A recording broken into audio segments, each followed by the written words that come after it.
Olá a todos, estamos aqui no Laboratório de Ensinamento para mais uma demonstração prática de um parâmetro analítico associado à qualidade da água. O nosso parâmetro de hoje é o óleos e graxas. Óleos e graxas é uma análise extremamente importante e longa. O parâmetro dos óleos e graxas ele torna-se necessário para efeito de caracterização de amostras de esgoto, de efluentes industriais, e é também um importante aliado no conhecimento das características de águas residuárias que serão introduzidas em estações de tratamento de esgoto com processos biológicos, uma vez que a presença desses óleos e graxas podem, de alguma maneira, dependendo da concentração presente, interferirem nos processos biológicos que lá acontecem. Dessa maneira, além de se ter como um parâmetro controlado pela legislação, torna-se rotineiro em laboratórios analíticos associados à análise de saneamento a prática de óleos e graxas. Em verdade, o próprio termo óleos e graxas ele pode ser corretamente substituído pelo termo material solúvel em N-hexano. E aí, ao longo do nosso procedimento aqui, a gente vai explicar e entender por que o conceito, o termo material solúvel em N-hexano é mais abrangente e correto do que simplesmente óleos e graxas. Digamos assim, que no nosso dia a dia, no trato diário entre pessoas do meio, eu até posso dizer óleos e graxas, mas do ponto de vista técnico-acadêmico, a terminologia correta é material solúvel em N-hexano. Bom, vamos construir o entendimento disso e, em paralelo, entender o que nós faremos.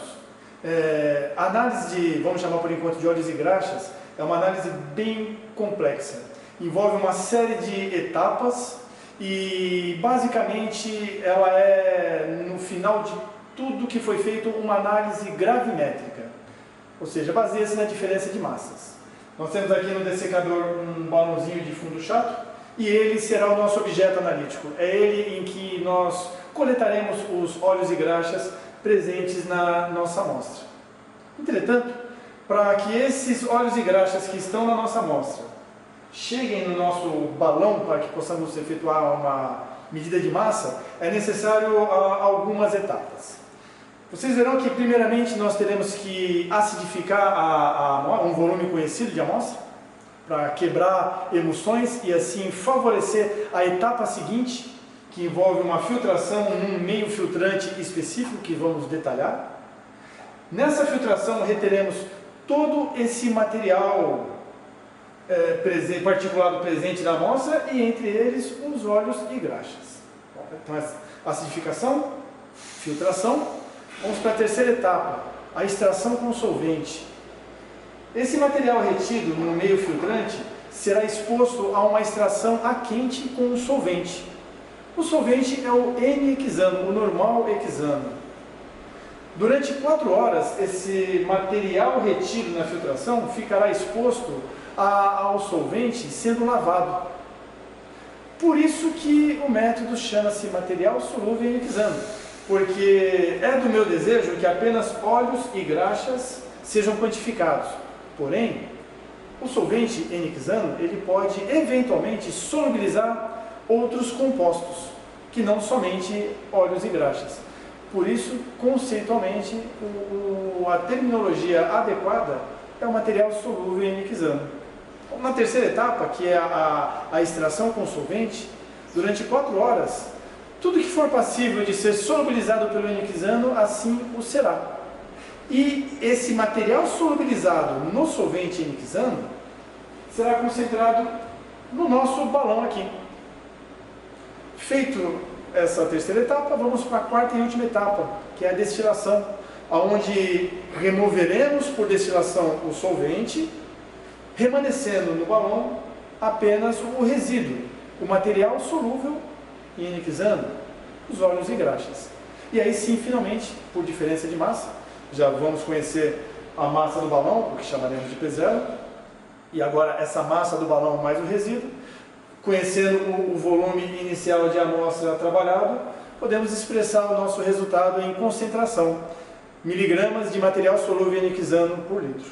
Então, acidificação, filtração, extração a quente com solvente, destilação para chegarmos no método gravimétrico, que é a pesagem. Portanto, é uma análise que leva praticamente um dia inteiro. Tá? Basicamente, esse é o princípio do método. E aqui nós temos todo o aparato necessário. Um balão volumétrico para medirmos o volume de amostra que usaremos. Um Kitasato com um funil de Buchner para o nosso sistema de filtração. Uma bomba de vácuo para auxiliar nessa filtração. Um dessecador com o nosso balãozinho lá dentro. Essa vidraria, que é o nosso extrator, onde ocorrerá a extração a quente com o solvente. Um papel de filtro quantitativo normal de 20 micras. E um disco de musseline que, junto com uma suspensão de terra de atomácia, de 100 ml de terra de atomácia, formarão o nosso meio filtrante e um cartucho para acomodarmos esse material filtrado e ser levado à extração. Então, de posse do conhecimento dos princípios que regem aí a nossa análise, apresentado todo esse material inicial, vamos lá então para a nossa prática.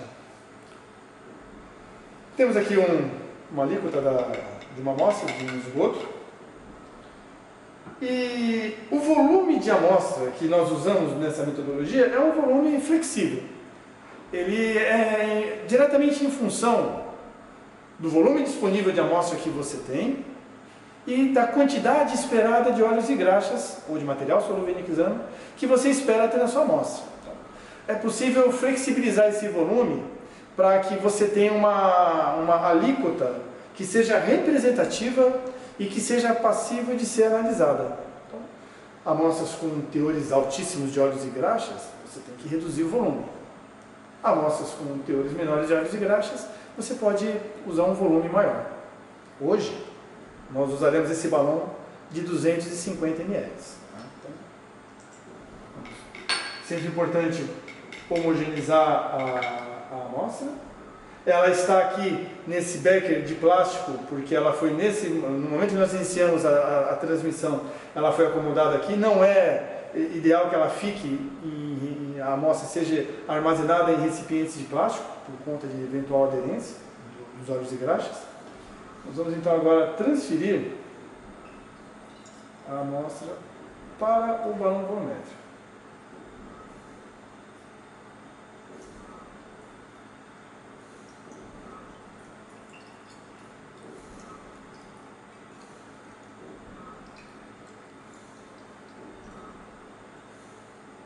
Antes de completarmos o balão volumétrico, antes de acertarmos o menisco, nós já realizaremos a acidificação da amostra. Então, nós temos aqui um material particulado já existente, que eventualmente até pode conter óleos e graxas, mas nós também podemos ter uma emulsão, que dessa forma poderia passar com facilidade pelo nosso meio filtrante. Então, nós vamos adicionar 1 ml de HCl, de ácido clorídrico, 6 normal. Então vamos colocar aqui 20 gotinhas, 1 ml.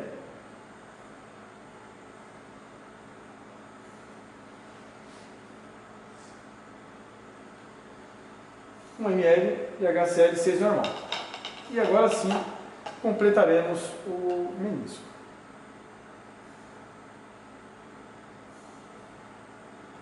Sempre lembrando que é importante respeitar a leitura do menisco na altura dos olhos para que não ocorra o erro de paralase. Vou aqui e homogeneizar. Bom, então nós temos aqui 250 ml da nossa amostra, acidulada, pronta para ser processada. Nós vamos agora preparar então o meio filtrante que usaremos para filtrar essa nossa amostra. Aqui nós temos um Kitasato de 1 litro. Vamos acomodar aqui o funil de Buchner e, primeiramente, o tecido musseline. É importante que garanta uma boa adesão desse material, desses materiais que usaremos, no funil de Buchner. Então a gente colocou aqui o musseline, eu vou ligar a bomba de vácuo e jogar um pouquinho de água destilada para que ocorra a aderência do tecido. E agora o papel de filtro.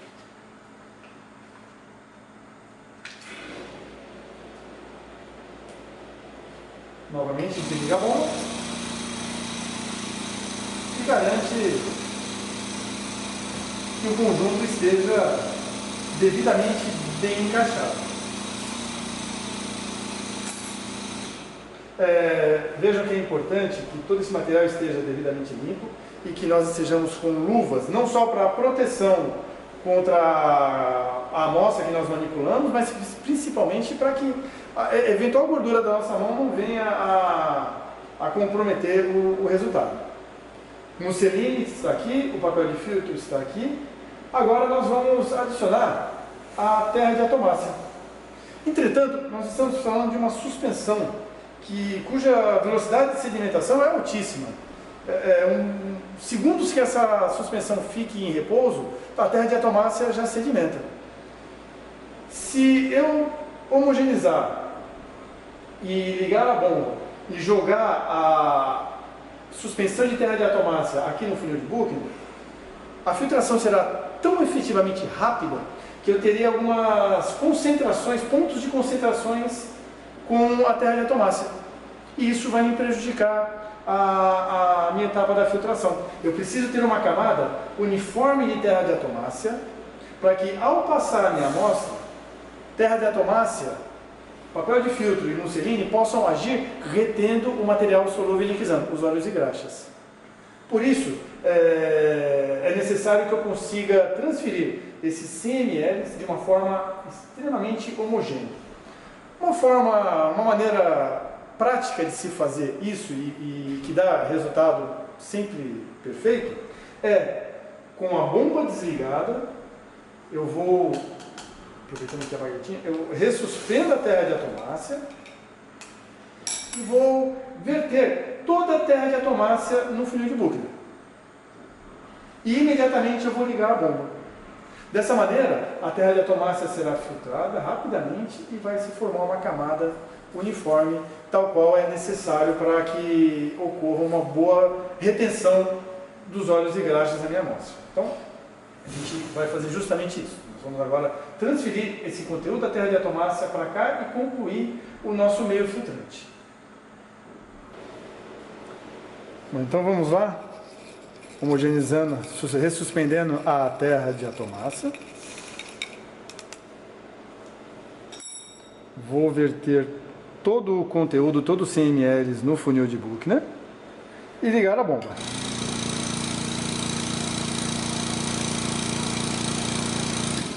Então vejam que formou-se uma camada uniforme de terra de atomácia, o que vai garantir uma efetividade na hora de filtrar a amostra. Aí agora então, preparado o meio filtrante, aqui nós temos a nossa amostra acidificada. Eu vou ligar a bomba de vácuo e vagarosamente passar o conteúdo do balão volumétrico por toda a extensão do funil de Buchner. Então vamos lá.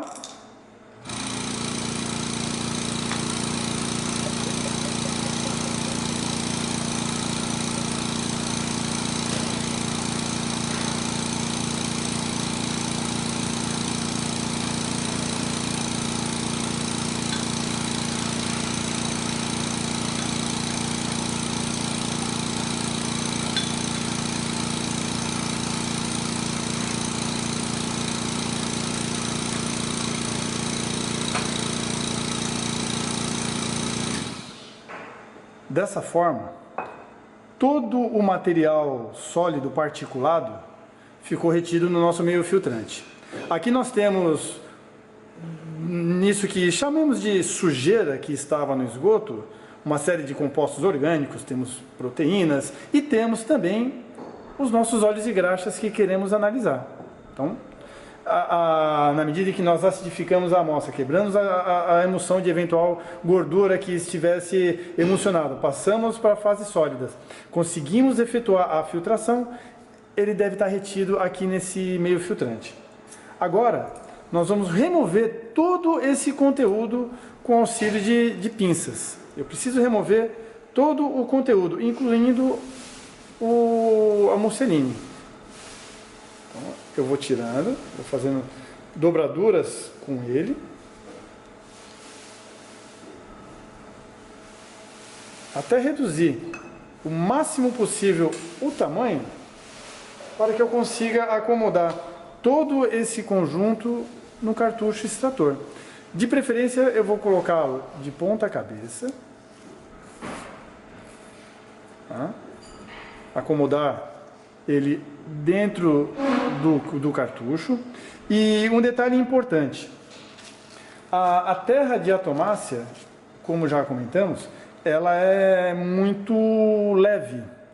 Durante a próxima etapa da extração a quente com solvente, como o nosso cartucho ele ficará imerso no solvente, eventualmente a terra de atomácia pode escapar, ir para o nosso balão e falsear o nosso resultado. Então, o que nós podemos fazer? Para evitar isso, a gente vai pegar um pedaço de papel de filtro, umedecê-lo e aproveitar para limpar o funil de Buchner, caso tenha ficado algum resíduo. E usar esse papel para fazer uma tampa no cartucho.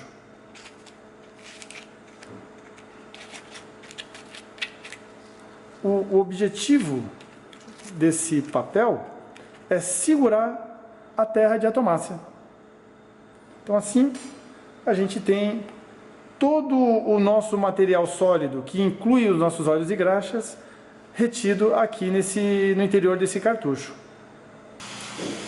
Dessa forma, nós concluímos a primeira e a segunda etapa do método analítico. A primeira etapa, a acidulação, a segunda etapa, a filtração. Todo o nosso objeto de estudo está contido aqui no interior desse cartucho.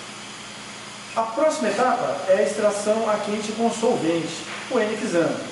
Então é necessário que esse conteúdo esteja isento de água, para que não ocorra, de repente, o contato do solvente com a água e isso possa interferir na pesagem do balão ou coisa do tipo. Para que isso não ocorra, nós vamos pegar esse conjuntinho aqui e levaremos a estufa a 102 graus por mais ou menos 30 minutos, de 20 a 30 minutos, para garantir que todo esse material possa estar seco.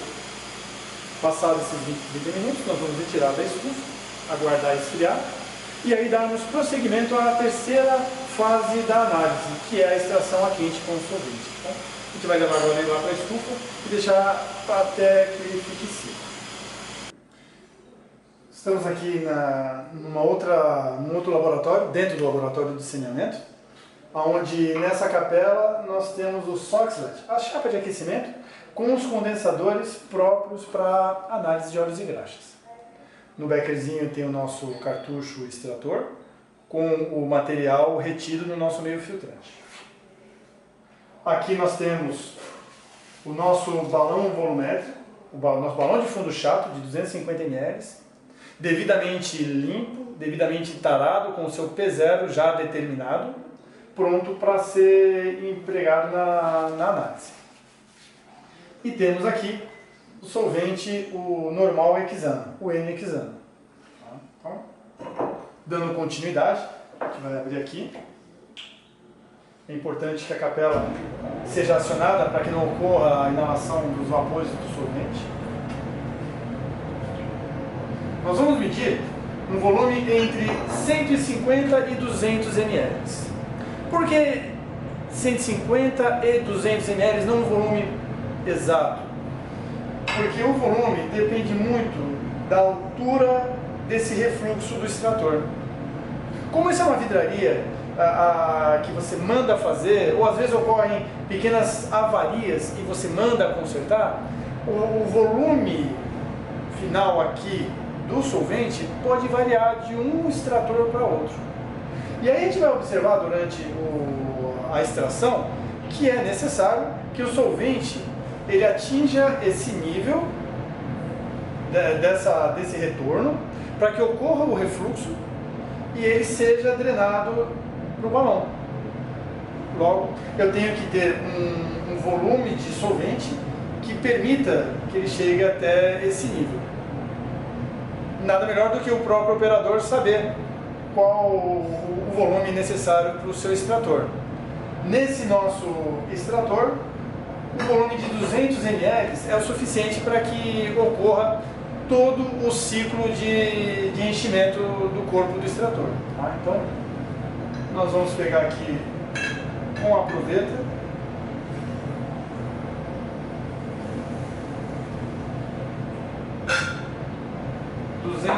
ml do solvente e transferir para o interior do balão.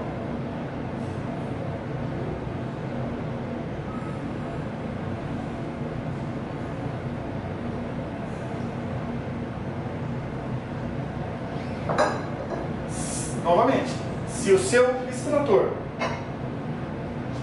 permitir um volume menor de solvente, ótimo, a gente economiza no gasto com o eniquizano. Caso contrário, é necessário que ele realmente atinja aqui o nível, porque senão a análise não, essa etapa importantíssima da análise não ocorrerá perfeitamente. A gente vai pegar então o cartucho seco, acomodar dentro do extrator. E aí, novamente, vejam, o cartucho, o nível, a altura do cartucho e o nível do retorno aqui do sistema de refluxo.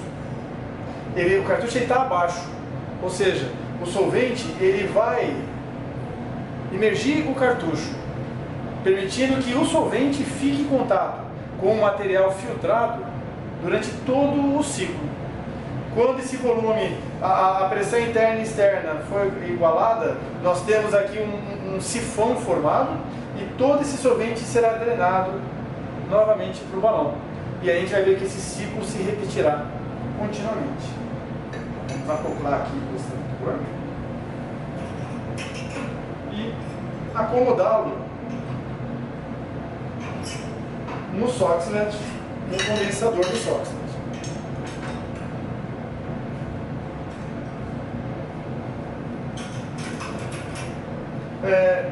Nós estamos aqui com duas substâncias bem complicadas, dois componentes bem perigosos, um solvente inflamável e calor. Por isso é necessário todo o cuidado nessa análise para que não ocorra vazamento, a vidraria não pode estar trincada. Por isso a capela ligada, para que ocorra a efetiva exaustão do eniquizano, caso eventualmente ele venha a escapar desse conjunto. O eniquizano, a vantagem dele é que é um solvente cujo ponto de ebulição é muito baixo, de volatilização é muito baixo. 60 graus ele já volatiliza. Então se ocorrer algum vazamento, ele rapidamente será sugado pela capela. Tá? Então é necessário que essa análise ela não seja feita, iniciada e simplesmente abandonada, para que voltemos aqui só depois das 4 horas em que a etapa ocorrerá. É necessário sempre uma observação se tudo está ok. Então veja,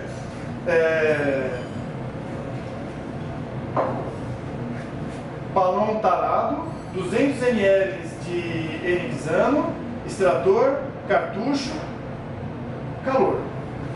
O que ocorrerá dentro de instantes? O solvente ele vai aquecer-se, vai entrar em ebulição, vai passar por esse duto do extrator, e quando chegar aqui, a passagem de água corrente resfria o solvente e ele se condensa nessa parte do recipiente. E aqui começa a se acumular. Na medida que o solvente evapora, condensa, ele começa a se acumular nesse compartimento do extrator. O nível do extrator e do sifão começam a subir até chegar nessa voltinha. Chegou nessa voltinha, ocorre a formação do sifão e todo esse conteúdo é sugado, é drenado novamente para o balão. Bom, o método ele prescreve que a cada 1 hora de de ensaio dessa etapa, a cada 1 hora, ocorram 20 ciclos. Quer dizer que dá um ciclo a cada 3 minutos. O que isso quer dizer na prática? Que essa etapa do solvente evaporar, condensar e encher esse compartimento e novamente ser drenado para o balão novamente, tem que demorar 3 minutos. Durante esses 3 minutos por ciclo, que se repetirão a 20 ciclos por hora, que se repetirão durante 4 horas, o solvente estará em contato com o material filtrado, solubilizando tudo que ele consegue solubilizar.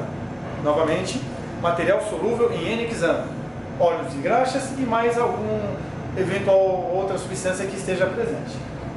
Durante os 3 minutos, o contato com o solvente permitirá a solubilização desse material e quando se formar um sifão, tudo isso será puxado para o balão. Quando iniciarmos um novo ciclo, como eu comentei, o N-hexano tem um ponto de ebulição muito baixo, 60 graus. O N-hexano, ele novamente evaporará. E o material que ele arrastou, óleos, graxas e eventualmente algum outro componente, permanecerá no balão. Não vai volatilizar junto. Quer dizer, a cada ciclo nós estamos lavando o cartucho. A cada ciclo estamos lavando e arrastando para o balão tudo aquilo que o N-hexano vai solubilizando. No final das 4 horas, nós teremos aqui no balão, junto com o N-hexano, todo o conteúdo de substâncias que ele solubilizou.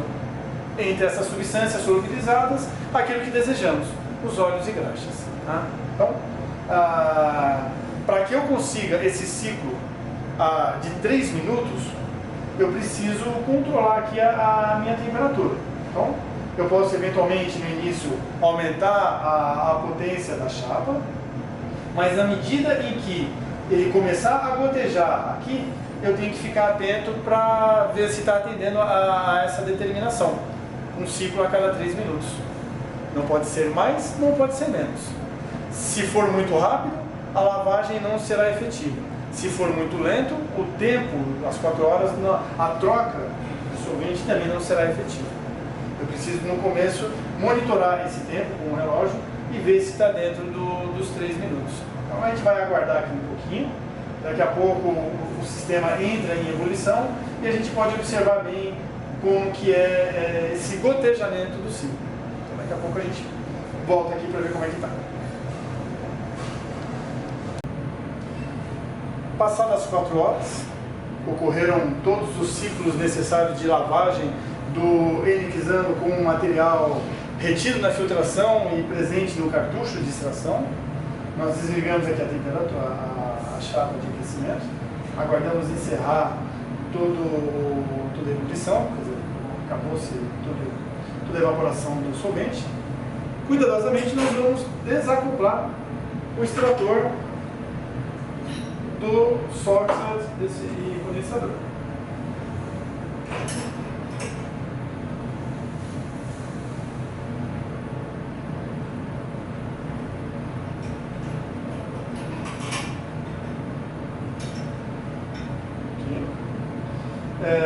Nós vamos agora retirar, com o auxílio da pinça, o cartucho de dentro do extrator.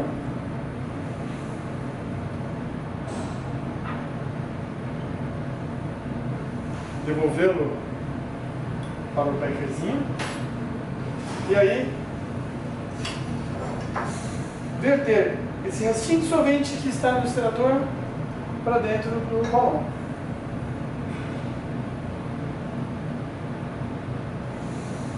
Bom, feito isso, nós encerramos essa terceira etapa do método analítico, onde nós fizemos a extração do material solúvel em N-hexano presente na nossa amostra para dentro aqui do nosso balãozinho. Agora, o que é necessário? Como já foi dito, é o método gravimétrico. Para eu agora poder proceder à pesagem do balão, eu preciso primeiramente remover o solvente e deixar apenas o resíduo, apenas o material solúvel em N-hexano. Então nós vamos voltar para o laboratório analítico e vamos fazer uma destilação simples desse solvente. E aí efetuar a nossa última etapa do método, que é a pesagem do balão mais os resíduos. Okay?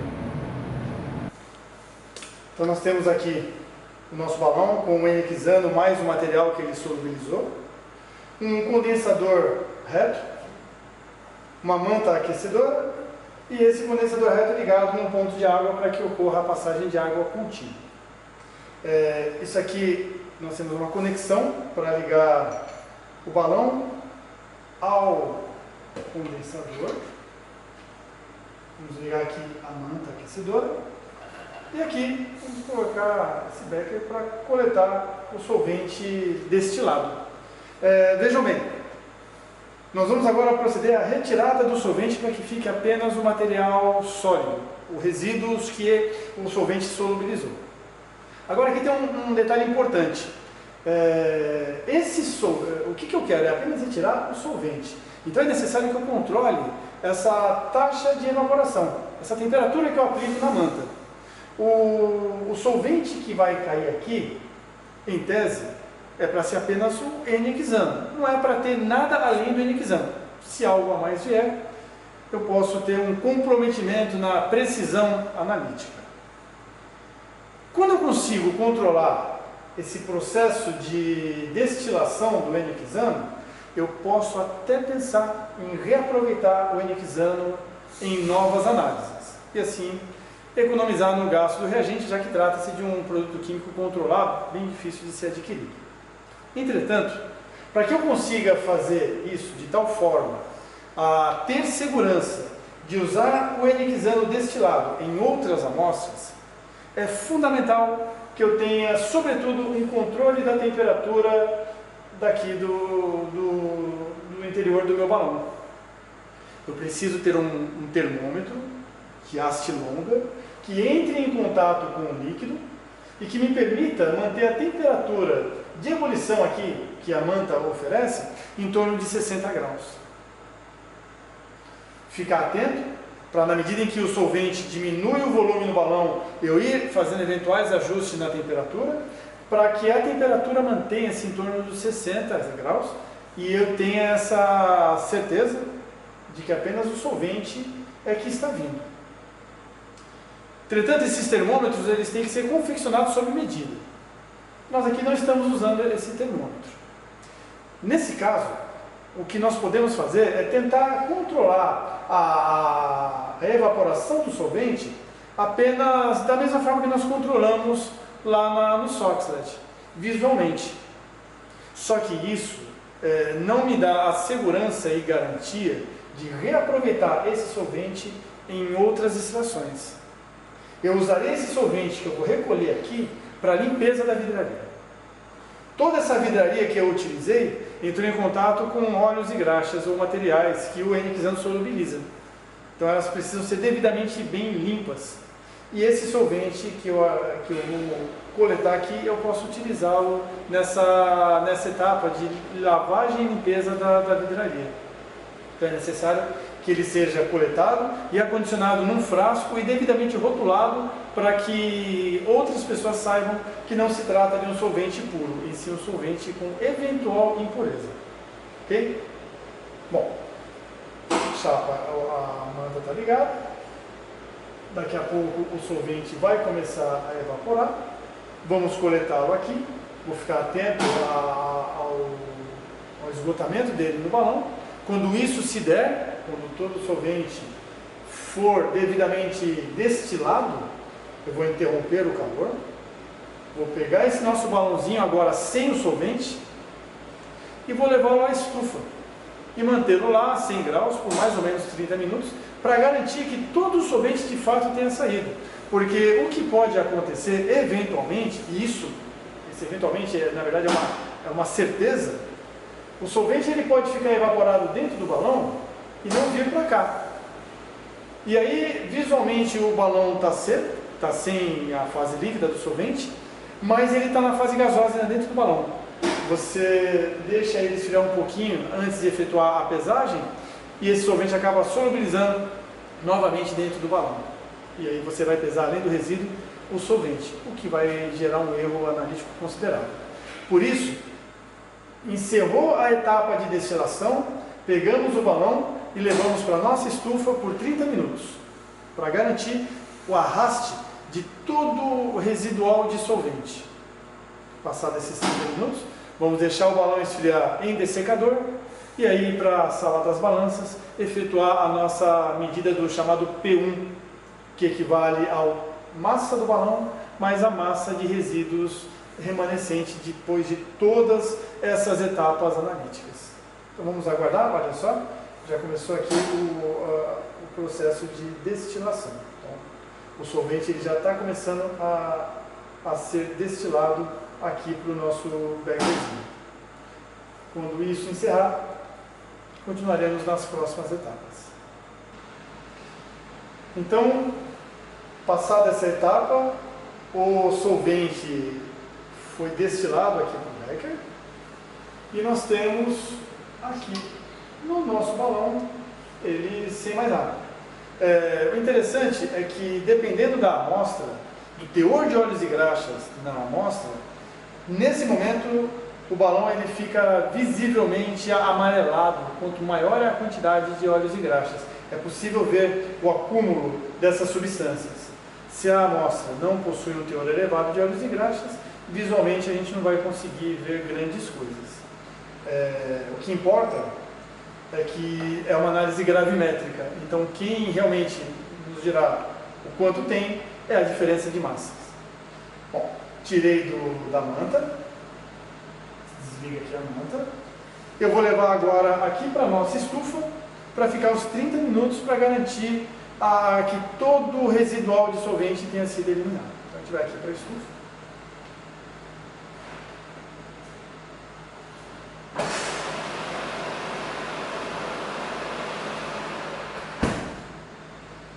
E durante 30 minutos ele permanecerá aqui na estufa.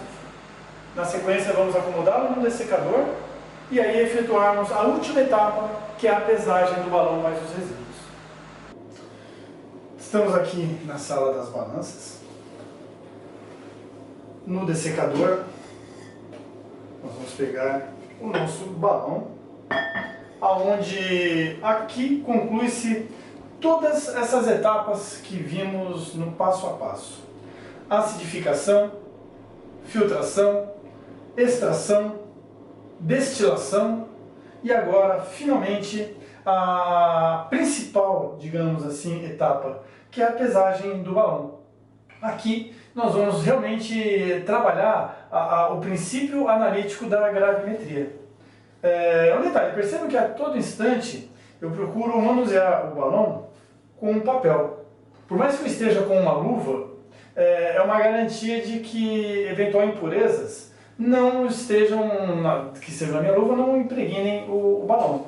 Então aqui, vamos abrir aqui a balancinha. Aguardar estabilizar e anotar a massa medida pela balança. Essa massa representa o P1, que é a massa do balão, mais a massa do resíduo, após todas essas etapas analíticas. Basicamente agora o que eu tenho que fazer é uma diferença entre P1 menos o P0, dividir pelos nossos 250 ml, que foi o volume que eu utilizei inicialmente de amostra, fazer as devidas correções de unidade e dessa expressão eu tenho o resultado final em miligramas de material solúvel em ionicizando por litro. Dessa maneira, nós concluímos aqui a análise de óleos e graxas, ou material solúvel em ionicizando, onde cada etapa foi demonstrada e encerramos aqui com a pesagem do balão.